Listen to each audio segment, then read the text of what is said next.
முடி கருப்பாக வளர உதவுகிறது கேசவர்த்தினி என்னும் சிறு பூண்டு என்னும் தவறான டெய்சி.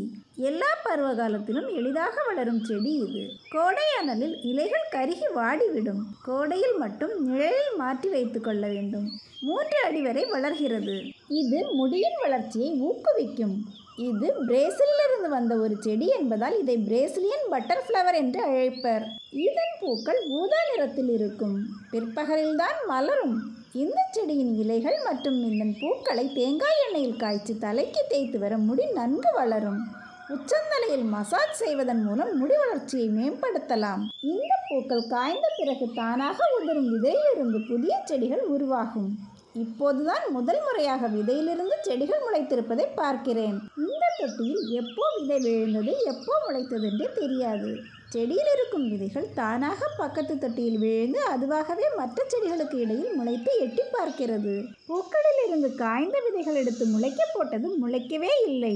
குச்சியை ஒடித்து வைத்தாலே சுலபமாக வளர்ந்து விடுகிறது. அதனால் விதைகள் முளைக்காதது பற்றி கவலை இல்லை.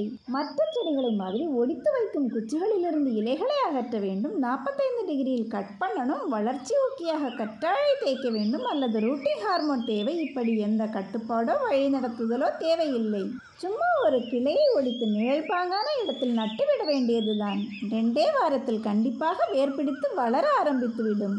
புதிய துளிர்கள் வந்த பிறகு வெயிலுக்கு மாற்றி வைத்துக் கொள்ளலாம். என் அனுபவத்தில் மிக மிக அசால்ட்டாக வளரும் செடி என்றால் கேசவர்த்தினியை சொல்லுவேன். இங்கனம் வளர்த்து நிறைய பேருக்கு பகிர்ந்திருக்கிறேன் என்பது மனதிற்கு நிறைவாக இருக்கிறது. ஒரு காலத்தில் கேசவர்த்தினி எப்படி இருக்கும் என்றே எனக்கு தெரியாது. இலைகள் கரும்பச்சையாக இருக்கும். இலைகளில் ஓரங்களில் ரம்பம் போல அரும்பரும்பாக இருக்கும்.